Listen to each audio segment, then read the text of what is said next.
चलिए, तो अब हम लोग देख रहे हैं यहाँ पर, अभी हम लोग पिछले क्लास में डिस्कस किए थे types of matrix, addition of matrix, scalar multiplication of matrix. अब हम लोग यहाँ देख रहे हैं कि प्रोडक्ट ऑफ मैट्रिक्स मतलब क्या है कि जब दो मैट्रिक्स रहेगा तो उसको हम लोग मल्टीप्लाई किस तरह से करेंगे।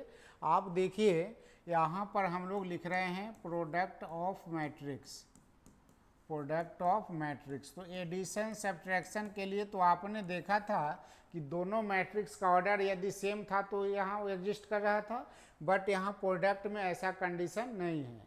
यहाँ पर क्या है कंडीशन कि पहले मैट्रिक्स का कॉलम दूसरे मैट्रिक्स के रो के इक्वल अगर आ रहा है तो प्रोडक्ट एग्जिस्ट करेगा, अगर नहीं आ रहा है तो प्रोडक्ट संभव नहीं है। जैसे आप देखिए यहाँ पर हम लोग ए लिख रहे हैं, यहाँ पर लिख रहे हैं A B C D E F, यहाँ ऑर्डर देख रहे हैं 2 × 3 है।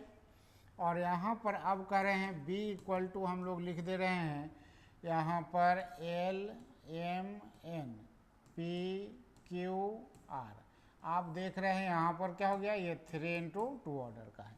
तो प्रोडक्ट होने का कंडीशन क्या है कि पहले का कॉलम दूसरे के रो के यदि बराबर है तो प्रोडक्ट एग्जिस्ट करेगा, और फाइनल जो ऑर्डर होगा पहले का रो और दूसरे के कॉलम को मिलाकर यानी कि 2 × 2 ऑर्डर का बनेगा।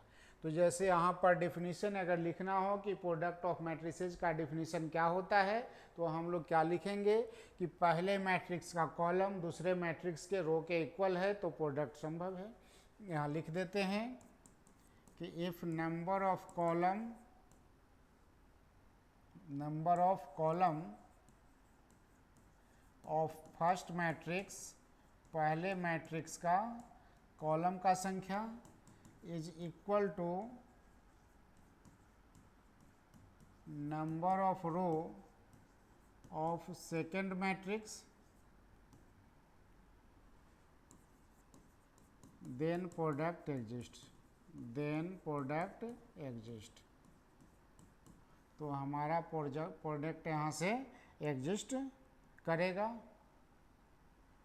अदरवाइज एग्जिस्ट नहीं करेगा। और यहाँ पर लिखेंगे कि and order of new matrix, जो नया मैट्रिक्स बनेगा प्रोडक्ट के बाद इक्वल टू, यहाँ पर लिख दे रहे हैं इसके बाद इक्वल टू, पहला लिख रहे हैं कि number of row of first into number of column of second. यही आपको नीचे एग्जाम्पल भी दिया हुआ है। देखिए प्रोडक्ट के लिए क्या देखे कंडीशन कि पहले का कॉलम दूसरे के रो के इक्वल है तो प्रोडक्ट एग्जिस्ट करेगा, और नया मैट्रिक्स जो बनेगा प्रोडक्ट के बाद उसका ऑर्डर क्या होगा, तो यहाँ पर पहले का रो और दूसरे का कॉलम हमने ऐसा लिखा। अब देखिए यहाँ ये भी अगर प्रोडक्ट होगा तो किस तरह से मल्टीप्लाई होगा। पहले मैट्रिक्स से रो को लेकर चलेंगे, दूसरे मैट्रिक्स से कॉलम को लेकर चलेंगे। तो देखिए पहला एलिमेंट A × L, AL, दूसरा क्या है B × M तो प्लस BM, तीसरा है C × N तो प्लस CN। क्लियर है। पहले रो को पहले कॉलम से, तो पहला रो पहला कॉलम का एलिमेंट कंप्लीट हो गया। अब दूसरे रो को पहले कॉलम से तो DL plus EM plus FN। पहले रो को पहले कॉलम से तो यहाँ पर हमने लिखा, दूसरे रो को पहले कॉलम से तो हमने यहाँ पर लिखा। अब क्या करना है, पहले रो को दूसरे कॉलम से, तो देखिए A × P plus B × Q plus C × R, फिर क्या है D × P plus E × Q plus F × R। देखिए तो यहाँ पर अब जो मैट्रिक्स बना, यहाँ पर इसका ऑर्डर क्या देख रहे हैं 2 × 2 ऑर्डर का। हमने आपको बताया था कि पहले का रो दूसरे का कॉलम इक्वल होगा, वही उसका क्या ऑर्डर बतलाएगा। अब यहाँ से क्लियर हो गया कि प्रोडक्ट ऑफ मैट्रिसेस क्या करेंगे, तो ये 2 × 2 ऑर्डर का हो गया। अगर मान लीजिए कि इसी मैट्रिक्स में अगर हम लोग उल्टा कर दे, B को पहले और A को बाद में, जैसे यहाँ हम लोग निकाले हैं तो AB का वैल्यू निकाले हैं, अगर हम लोग BA निकालते तो फिर वहाँ पर मैटर अलग होता, क्योंकि इसमें पहले का कॉलम 3 था, इसमें दूसरे का रो 2 था, 3 था। लेकिन जब उल्टा करेंगे तो यहाँ रो और कॉलम का टर्म बदल जाएगा। तो टर्म जब बदलेगा तो देखिए क्या होगा, आपको सॉल्व करके बताते हैं।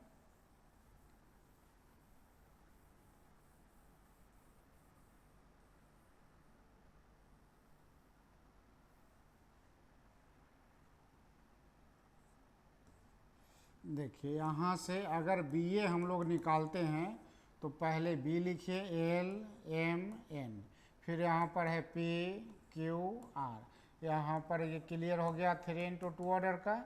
अब इसको मल्टीप्लाई करना है ए बी सी और डी ई एफ। यहाँ है 2 इंटू 3 ऑर्डर का। ये दोनों इक्वल है तो प्रोडक्ट संभव है, इक्वल नहीं रहता तो प्रोडक्ट संभव नहीं था। इक्वल है तो आप यहाँ मल्टीप्लाई करना है पहले रो को पहले कॉलम से। देखिए एल इंटू ए हो गया, L A plus P into D हो गया है, प्लस पी डी हो गया, फिर एम इंटू ए हो गया है तो M A plus Q into D हो गया है, फिर एन इंटू ए हो गया है प्लस आर इंटू डी हो गया है, फिर एल इंटू बी हो गया है प्लस पी इंटू ई हो गया है। प्रत्येक एलिमेंट को क्या है कि पहले रो को पहले कॉलम से, दूसरे रो को पहले कॉलम से, फिर तीसरे रो को पहले कॉलम से। तो मेरा पहला कॉलम कंप्लीट हो गया। अब इस तीनों रो को दूसरे कॉलम से, तो L B plus P E हो गया।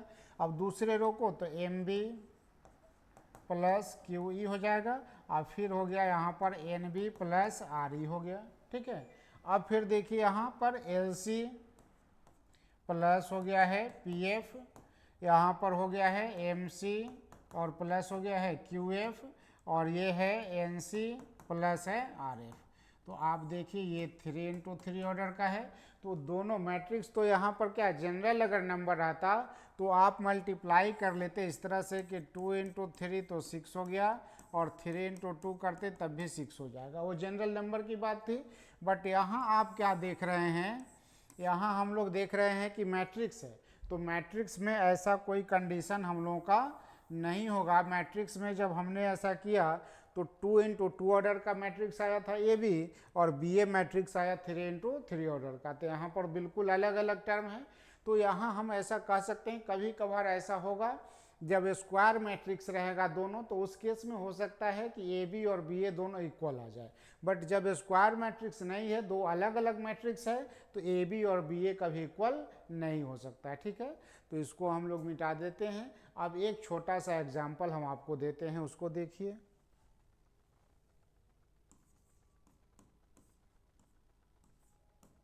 इफ ए इक्वल टू लिखा हुआ है 1 2 3 2 3 5, ये है 2 इंटू 3 ऑर्डर का, एंड बी इक्वल टू लिखा हुआ है 2 3 4 9,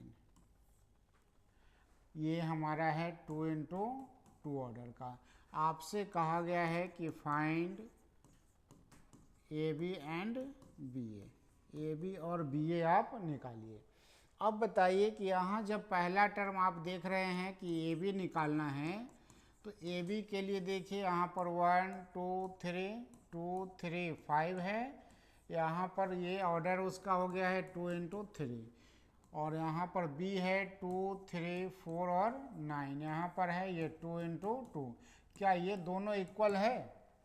नहीं है। तो ये दोनों इक्वल नहीं है, तो ये आपका लिखेंगे कि product doesn't exist, product exist नहीं करेगा। यहाँ हर हाल में ये दोनों इक्वल होना चाहिए। अगर ये इक्वल नहीं है तो उस केस में क्या होगा कि ये प्रोडक्ट एग्जिस्ट नहीं करेगा। अब देखिए कि अगर यहाँ पर हमको बी ए निकालना हो तो बी ए, पहले बी रखिए, 2 3 4 और 9 है, फिर यहाँ पर लिख रहे हैं 1 2 3 2 3 5 है। अब यहाँ पर देखिए ये कंडीशन दिया हुआ है, तो इसमें क्या देख रहे हैं 2 इंटू 2 ऑर्डर और यहाँ पर 2 इंटू 3 ऑर्डर, ये दोनों इक्वल हमको दिख रहा है। इक्वल है तो प्रोडक्ट एग्जिस्ट करेगा।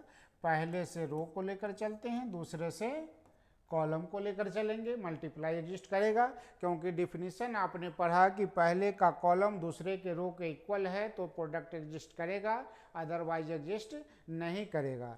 तो यहाँ पर आप मल्टीप्लाई कर रहे हैं तो प्रोडक्ट एग्जिस्ट करेगा। 2 इंटू 1 हम लोग लिख सकते हैं, 2 इंटू 1 आप प्लस 3 इंटू 2 हो गया, फिर 4 इंटू हो गया 1 आप प्लस 9 इंटू 2, पहले रो को पहले कॉलम से, फिर दूसरे रो को पहले कॉलम से, कंप्लीट हो गया पहला कॉलम, पहले रो को दूसरे कॉलम से, तो 2 इंटू 2 प्लस 3 इंटू 3, फिर देखिए 4 इंटू 2 हो जाएगा आप प्लस 9 इंटू 3, फिर यहाँ पर 2 इंटू 3 हो जाएगा आप प्लस 3 इंटू हो गया 5, फिर 4 इंटू 3 हो गया है और प्लस हो गया 9 इंटू 5, यही टर्म हो गया है। अब देखिए कि यहाँ पर ऑर्डर देखना है तो पहले का रो 2 है, दूसरे का कॉलम क्या है 3 है, तो यहाँ पर ऑर्डर भी आप देख रहे हैं कि 2 इंटू 3 ऑर्डर का है। अब इसी को मल्टीप्लाई करके यहाँ लिख देंगे, ये बी ए का वैल्यू हम लोगों को मिल जाएगा। देखिए यहाँ 2 और 3 इंटू 2 6 प्लस 2 तो यहाँ पर 8 हो गया है, यहाँ पर 4 प्लस 18 तो ये हमारा 22 है, ये 4 प्लस 9 13 हो गया, ये 8 प्लस 27 तो ये 35 हो गया, ये हमारा 6 प्लस 15 तो ये 21 हो गया, ये 12 प्लस 45 तो ये हमारा 57 हो गया। यही हमारा ये क्या हो गया 2 इंटू 3 ऑर्डर का एक मैट्रिक्स मिल गया, कोई दिक्कत नहीं। तो यहाँ अब हम लोग देख रहे थे प्रोडक्ट ऑफ मैट्रिसेस, तो उसका एक एग्जांपल देख लिए, कहाँ एग्जिस्ट करेगा कहाँ एग्जिस्ट नहीं करेगा। क्लियर है कि पहले का रो एक कॉलम दूसरे के रो के इक्वल है तो प्रोडक्ट एग्जिस्ट करेगा, नहीं है तो एग्जिस्ट नहीं करेगा, जैसा आप यहाँ एग्जाम्पल में देख रहे हैं, इससे क्लियर हो रहा है। अब हम लोग देखते हैं एक ऐसा जिसमें प्रोडक्ट का भी यूज होगा, स्केलर मल्टीप्लिकेशन का, एडिशन सब्ट्रैक्शन का, और उससे रिलेटेड एक क्वेश्चन देखते हैं। चलिए तो इसको नोट कर लीजिए। अब यहाँ हम लोग देख रहे हैं इफ ए इक्वल टू दे दिया हुआ है 2 3 4 9 एंड बी इक्वल टू दिया हुआ है 3 5 7 8, और तब आपसे कहा जाए कि फाइंड 2a प्लस 3b, आपको 2a प्लस 3b का वैल्यू निकालना है। तो सबसे पहला वर्क है 2a, कहने का मतलब 2 क्या है कांस्टेंट टर्म है तो स्केलर मल्टीप्लिकेशन होगा a के साथ, 3b कांस्टेंट है 3 तो b के साथ भी स्केलर मल्टीप्लिकेशन होगा। तो यहाँ आप लिखेंगे 2a plus 3b equal to क्या लिखना है, देखिए 2 इंटू ए के जगह पर है 2 3 4 और 9 प्लस 3 इंटू बी के जगह पर दिया हुआ है 3 5 7 और 8 है। अब आप इसको मल्टीप्लाई कर दीजिए, 2 इंटू 2 4, 2 इंटू 3 6, 2 इंटू 4 8, 2 इंटू 9 18, फिर यहाँ पर देखिए 3 इंटू 3 9, 3 इंटू 5 15, 3 इंटू 7 21, 3 इंटू 8 24, बस दोनों को ऐड कर लेना है। तो देखिए 9 प्लस 4 13 आ रहा है, 8 प्लस 21 तो ये 29 आ रहा है, 6 प्लस 15 21 आ रहा है, और 18 प्लस 24 तो ये हमारा आ गया 42। अब यही हमारा हो गया 2 इंटू 2 ऑर्डर का। तो ये पहला मैट्रिक्स भी था 2 इंटू 2 ऑर्डर का, दूसरा मैट्रिक्स भी था 2 इंटू 2 ऑर्डर का, सॉल्यूशन जो आएगा ऑलरेडी 2 इंटू 2 ऑर्डर का आएगा। तो यहाँ तक में किसी को कोई दिक्कत नहीं। तो हम लोग यहाँ पर डिस्कस कर रहे थे प्रोडक्ट ऑफ मैट्रिसेस, उसके बाद हम लोग देख रहे हैं प्रोडक्ट ऑफ मैट्रिसेस के बाद कि यहाँ एडिशन और सब्ट्रैक्शन दोनों हम लोग मिक्स कर रहे हैं, यानी कि स्केलर मल्टीप्लिकेशन के साथ एडिशन। हो सकता है कि यहाँ 2a माइनस 3 भी रहता, तो जहाँ जहाँ हमने प्लस किया है उस सभी जगह पर हम लोग क्या करते माइनस कर देते। ठीक है, अब देखिए कि कभी कभी क्या होगा कि आपको 2 मैट्रिक्स दिया हुआ है और तीसरा मैट्रिक्स निकालने के लिए कहा जाएगा। जैसे देखिए ऐसा भी केस हो सकता है कि if a equal to 2 4 6 8, b equal to 10 16, 8, 4 और कंडीशन दिया हुआ है कि if 2a plus X equal to B, आपसे कहा जाएगा कि फाइंड x। अब x क्या है, तो यहाँ देखिए, यहाँ पर x और y का रिलेशन जो आप इक्वेशन में देखते थे वो x y का रिलेशन नहीं है। यहाँ पर a एक मैट्रिक्स है, b एक मैट्रिक्स है, तो दो मैट्रिक्स का एडिशन ही क्या होगा, एक मैट्रिक्स भी बतलाएगा। तो यहाँ हम लोग क्या करेंगे ऐसा कि यहाँ कंडीशन आपको दिया गया है, अब इसी से हम लोग x का वैल्यू निकालेंगे। तो आप देख रहे हैं सॉल्यूशन, यहाँ हम लोग देखते हैं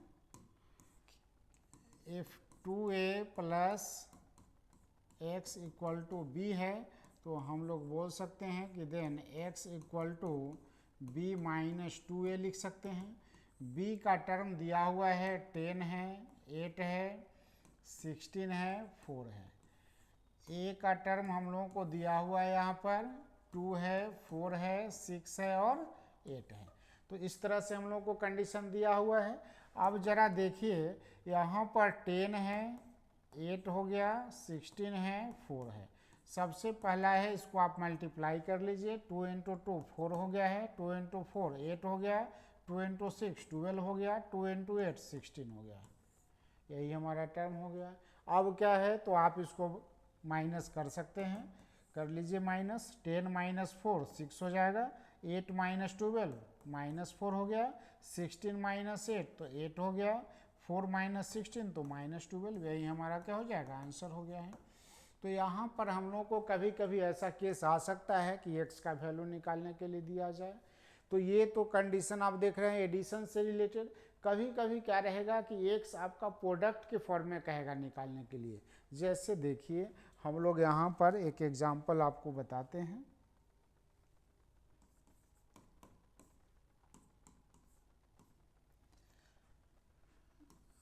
if 2 3 4 9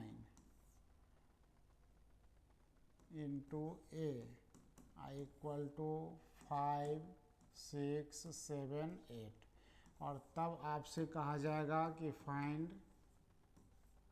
A.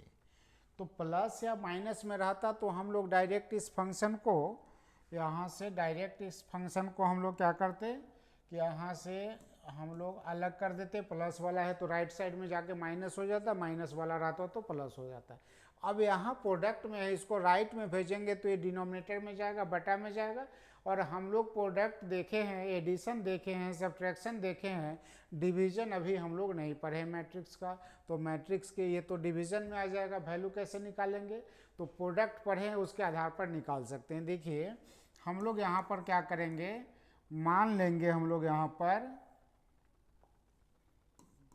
Late A equal to, आप अभी प्रोडक्ट ऑफ मैट्रिसेज में पढ़े कि ऑर्डर क्या होता है कि यहाँ अगर ये 2 इंटू 2 ऑर्डर का है और ये 2 इंटू 2 ऑर्डर का है तो ये भी 2 इंटू 2 ऑर्डर, क्योंकि ये दोनों इक्वल है तो नया मैट्रिक्स का ऑर्डर 2/2 का होना चाहिए, 2 इंटू 2 का। तो इसलिए यहाँ पर ऐसा टर्म मानना है, ए बी सी और या डी और सी, ऐसा कुछ भी मान सकते हैं। तो यहाँ देखिए ये जो हमारा है, ये कह रहे हैं कि ये ए बी सी और डी 2 इंटू 2 ऑर्डर का है। अब इसको मल्टीप्लाई करके हम लोग इक्वेशन बनाएंगे, इक्वेशन को सॉल्व करके ABCD का वैल्यू निकालेंगे। जैसे देखिए यहाँ पर लिख रहे हैं कि यहाँ लिख रहे हैं 2 3 4 5, यहाँ पर ए की जगह क्या लिखा हुआ है, ए बी सी और डी, और यहाँ टर्म दिया हुआ है 5 6 7 और 8। आप देख रहे हैं ऑर्डर सबका सेम है। आप इसको मल्टीप्लाई कर दीजिए, तो पहले से रो और दूसरे से कॉलम। देखिए 2a प्लस 3c, फिर यहाँ पर 4a प्लस 5c, यहाँ 2b प्लस 3d और ये 4b प्लस 5d। यहाँ पर जो टर्म आ रहा है क्या हो रहा है, 5 है, 6 है, 7 है और 8 है। इस तरह से हम लोग निकाल रहे हैं। अब देखिए कि यहाँ पर ऑर्डर दोनों का तो सेम है, 2 इंटू 2, ये भी 2 into 2, that means equal matrix है। इक्वल मैट्रिक्स है तो फर्स्ट को फर्स्ट से इक्वेट कर सकते हैं, सेकंड को सेकंड से इक्वेट कर सकते हैं, थर्ड को थर्ड से, फोर्थ को फोर्थ से। 4 इक्वेशन बनेगा, 4 वेरिएबल हम लोग को निकालना है। यहाँ देखिए 2a plus 3c equal to हो गया 5, इसको मानते हैं इक्वेशन फर्स्ट। यहाँ पर है 4a plus 5c equal to दिया हुआ है 7, इसको मानते हैं इक्वेशन सेकेंड। फिर क्या है कि 2b plus 3d equal to है 6 and 4b plus 5d equal to दिया हुआ है 8 है। तो यहाँ देखिए ये इक्वेशन थर्ड हो गया, ये इक्वेशन 4 हो गया। अब देखिए कि यहाँ ए और सी में रिलेशन किसका है, तो फर्स्ट और सेकंड का है। हम लोग इसको सॉल्व कर सकते हैं। यहाँ लिख देते हैं फ्रॉम, अब यहाँ देखिए ये 2 है और यहाँ 4 है, इसमें 2 से मल्टीप्लाई करके माइनस कर सकते हैं। तो फ्रॉम फर्स्ट इंटू 2 और माइनस सेकेंड। फर्स्ट में 2 से मल्टीप्लाई कीजिएगा तो ये हो जाएगा 4a प्लस 6c, 2 से मल्टीप्लाई कीजिएगा तो यहाँ 10 हो गया है। सेकेंड टर्म है 4a plus 5c equal to दिया हुआ है 7। आप इसको मल्टीप्लाई कर लीजिए, ये दोनों कैंसिल हो जाएगा। 6c से 5c घटेगा तो c हो गया, 10 से 7 घटेगा तो 3, c का वैल्यू मिल गया है। अब c का वैल्यू मिल गया है, किसी एक में रख दीजिए। फ्रॉम फर्स्ट हम लोग यूज कर सकते हैं। तो फर्स्ट में आप जब रखेंगे तो यहाँ c का वैल्यू 3 रख दीजिए, 3 इंटू 3 9, 5 से 9 घटेगा कितना -4, तो a का वैल्यू कितना हो जाएगा, यहाँ पर आप रख के देख लीजिए। 2a प्लस 3 इंटू 3 तो 9 इक्वल टू है 5, 2a इक्वल टू हो गया है यहाँ पर 5 माइनस 9 तो -4, a का वैल्यू हो गया -2। तो हमको a मिल गया, c मिल गया। इसी तरह से फिर थर्ड फोर्थ को सॉल्व करेंगे तो b और d मिल जाएगा। तो बस चारों का वैल्यू रखेंगे। जैसे देखिए हम लोग पूरा निकाल देते हैं आपको सॉल्व करके। यहाँ पर तो ये कंडीशन हम लोगों का मिल चुका है, क्वेश्चन था, इक्वेशन तो हम लोग निकाल चुके हैं।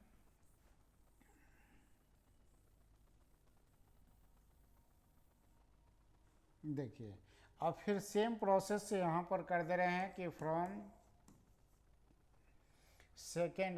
थर्ड है इंटू 2 कर देते हैं और माइनस कर देते हैं 4। अब इसको माइनस कर दीजिए, 2b इंटू 2 तो ये आपका हो गया 4b plus 6d equal to हो गया है 12, और यहाँ पर हो गया ये 4b plus 5d equal to दे दिया हुआ है 8। माइनस कर दीजिए, ये कैंसिल हो गया है, d का वैल्यू हो गया है 4। फिर हम लोग किसी एक इक्वेशन में रख सकते हैं। फ्रॉम थर्ड हम लोग यूज कर ले रहे हैं। थर्ड में आप पुट कर दीजिए तो यहाँ पर 2b और प्लस 3 इंटू डी, 3 इंटू 4 12 हो गया, और यहाँ 6 है तो 2b का वैल्यू हो गया -6, b का वैल्यू हो गया है -3। तो यहाँ से देखिए ए बी सी डी चारों जब मिल गया है तो हम लोग यहाँ पर लिख सकते हैं कि देन a इक्वल टू हमारा था a b c d, सबका वैल्यू यहाँ पर आप रख दीजिए। a का वैल्यू कितना आया था -2, b का वैल्यू कितना है तो ये -3, c का वैल्यू है +3 और d का वैल्यू है +4। तो इस तरह से जब प्रोडक्ट में रहेगा तो क्या करना है कि एक मैट्रिक्स हम लोग मान लेना है, मान लेंगे, उसके बाद 4 इक्वेशन बनेगा, चारों इक्वेशन से ABCD का वैल्यू निकालेंगे। तो इस तरह से हमारा प्रोडक्ट से रिलेटेड क्वेश्चन रह सकता है, आप उसको सॉल्व करेंगे। जो डाउट होगा फिर आप हमसे अगले क्लास में डिस्कस करेंगे। आप चाहें तो ये मेरे व्हाट्सएप नंबर पर 9386895264 पे अपना क्वेश्चन भेज सकते हैं, हम उसको सॉल्व करके आपको बताएंगे। या आप मेरा चैनल सब्सक्राइब कर लीजिए, आप उस पर लाइव क्लास कर सकते हैं, मेरे ऐप से जुड़ सकते हैं। ये VC सर ऐप है, VC सर मैथ्स है, ये आप प्ले स्टोर से डाउनलोड कर सकते हैं, उसमें आपको फिर लाइव क्लास कराया जाएगा। तो इस तरह से जो दिक्कत होगा आप इस पर भी कॉल कर सकते हैं, व्हाट्सएप नंबर है, आप व्हाट्सएप कर सकते हैं।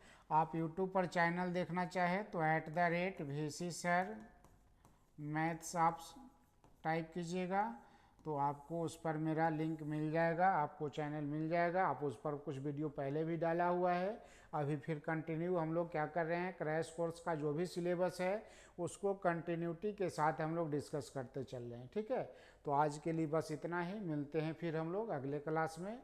आज के लिए गुड बाय।